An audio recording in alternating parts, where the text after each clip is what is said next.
Hello viewers, welcome to what I imagine will be the first of a series of videos on my latest guitar restoration project. So this is a 1941 or maybe early 1942 Gibson ES300.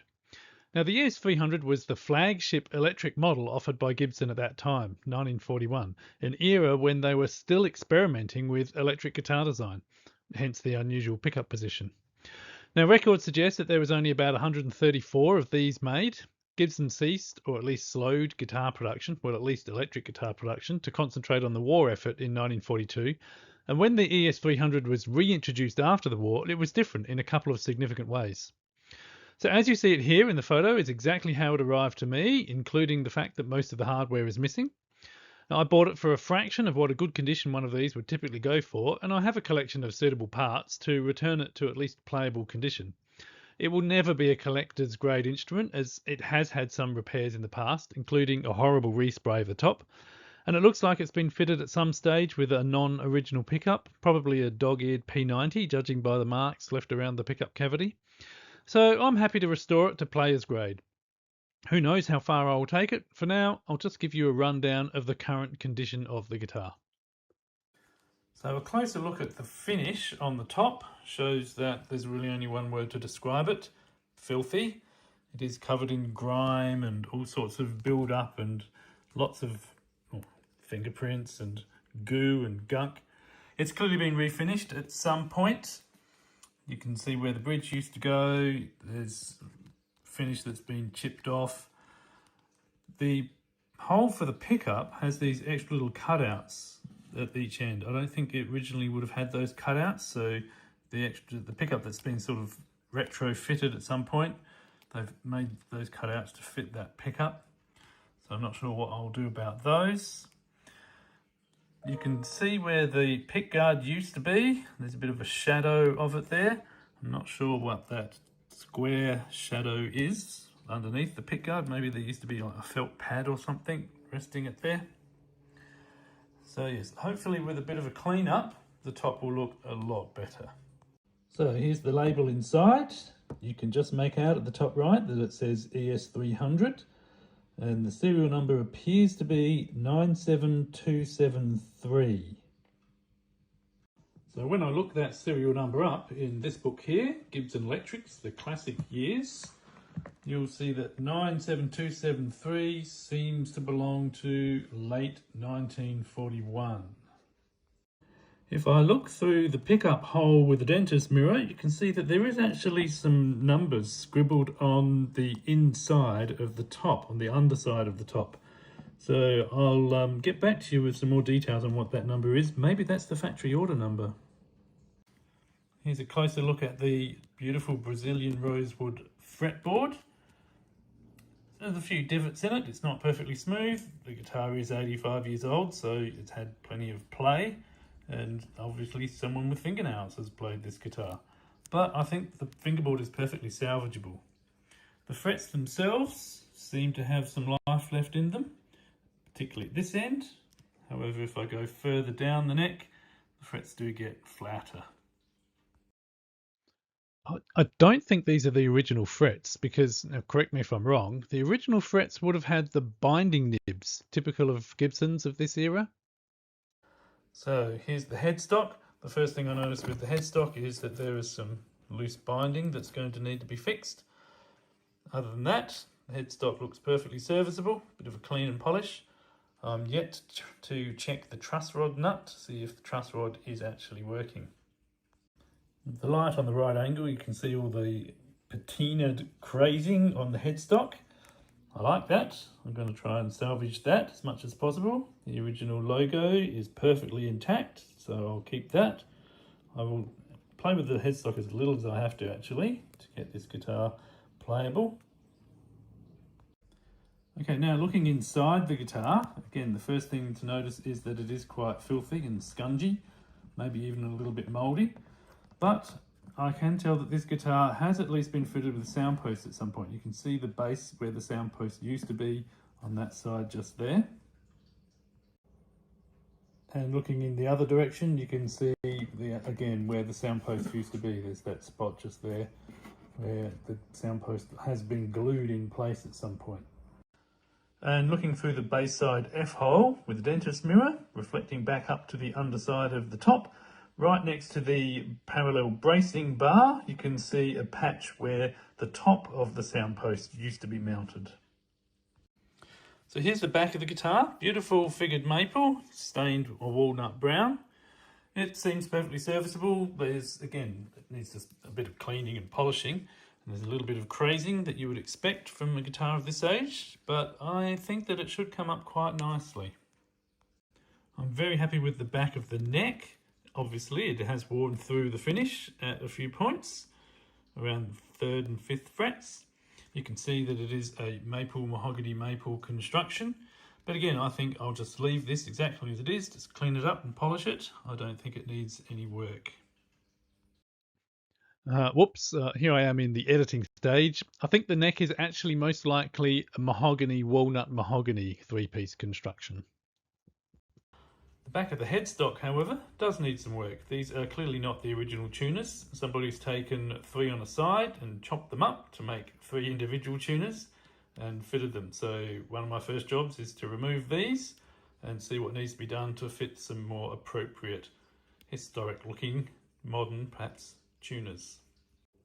So this is looking through the treble bout F hole just underneath the crack that goes back to the tone pot control hole. You can see it has been repaired at some point. There's a splint there behind the crack holding it together. So I'm going to trust that that's okay and leave that one. So here's a close-up of the crack on the lower bout. You can probably just make out in the video that there has been an attempt at repairing it in the past. You can see some finish overlapping it there.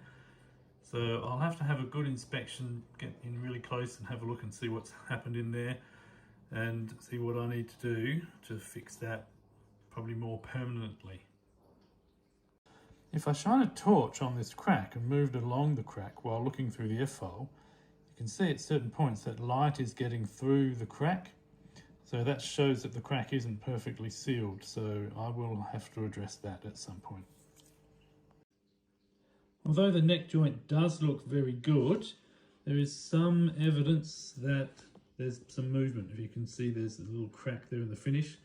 But maybe that's just evidence that it's been reset and that's just excess glue squeeze out that's been moved through temperature and change and that sort of thing over time. So as I've mentioned already, this guitar does seem to have been fitted with a different than original pickup at some point in its life. You can sort of see the shadow around the pickup hole of what I imagine would be a P90 dog ear kind of cover. So whether I replicate that, I doubt that I'll be able to find an original pickup for this guitar. There's probably only a couple of, 140 of them ever made in the first place, so the likelihood of coming across one is pretty remote. So yes, what I'm going to do with this hole, I'm not sure, but yes, probably fit a more recent P90 as somebody clearly has done in its past. So looking through the pickup hole, you can see where the original bracing has simply just been cut. I imagine that's what the factory did. They just built something like an L7 and then cut the pickup hole out and then put the pickup in the hole. And that's why they introduced the sound posts that these guitars have. The neck itself appears to be really straight with no bow in it whatsoever. No back bow and no front bow. Is that what they call it? Front bow? So I'm reasonably happy with the neck, but as I said, I haven't actually tested the truss rod yet. So here's a close-up of where the finish is chipped underneath the bridge. You can see that the finish is quite thick, so I'm not sure whether this is the aftermarket overspray, some later repair that's quite thick, or whether the original finish is quite thick and the overspray is actually just a really thin layer on top of that. So a little bit of investigation to do there. Definitely something a little bit weird going on with the finish in this spot. So this is just above the F-hole on the bass bout. It looks like maybe some glue spillage or something. Maybe some clear overspray with runs that's been polished back. I'm not sure, but yeah, that will definitely need some tidying up. The nut appears to be the original nut. I imagine it's a bone nut. I think it looks reasonably serviceable. I'll certainly give it a try and see if I can salvage the original nut.